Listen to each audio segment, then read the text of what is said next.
அஸ்ஸலாமு அலைக்கும். எல்லாத்துக்கும் வணக்கம். வாங்க பிஸ்மில்லா. இன்றைக்கி என்ன குழம்பு தெரியுமா? சூப்பர் குழம்பு. கருவாடு கத்திரிக்காய். இன்றைக்கி கருவாடு கத்திரிக்காய் போட்டு குழம்பு வச்சுருக்குறேன். அப்படியே கொஞ்சமாக வாங்க சாப்பிடலாம். பிஸ்மில்லா.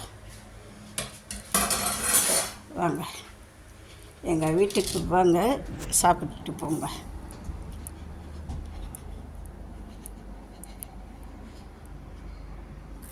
பாருங்க, இங்கே வெள்ளை சாதம் எடுத்து வச்சுருக்கிறேன். இங்கே வந்து தால் எடுத்து வச்சுருக்கேன். இங்கே கொஞ்சம் சலடு வெட்டி வச்சுருக்கிறேன். இங்கே கருவாடு கத்திரிக்காய் குழம்பு எடுத்து வச்சுருக்கிறேன். வாங்க பிஸ்மில்லா. சூப்பராக இருக்கும். இந்த கருவாடு கத்திரிக்காய்க்கு செம்மையாக இருக்கும் சாப்பிட.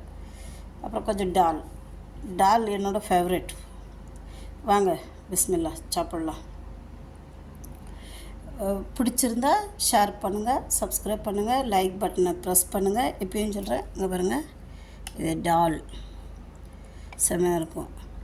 இது சலடு, கொஞ்சம் கருவாடு கத்திரிக்காய் ரைஸு. கருவாடு கத்திரிக்காய் ரொம்ப ஈஸியாக செய்யலாம். கருவாடை கழுவி வச்சுட்டு கத்திரிக்காயை நாலாக வெட்டிட்டு வெங்காயம் பச்சை மிளகாய் எல்லாம் தாளித்து விட்டு கருவாடு எடுத்து போட்டு நல்லா வதக்கி விட்டு கத்திரிக்காயை எடுத்து வதக்கி மிளகாத்தூள் மல்லித்தூள் கொஞ்சம் புளி போட்டால் கருவாட்டு குழம்பு ரெடி. சூப்பராக இருக்கும். வாங்க சாப்பிட்லாம். Okay, thank you.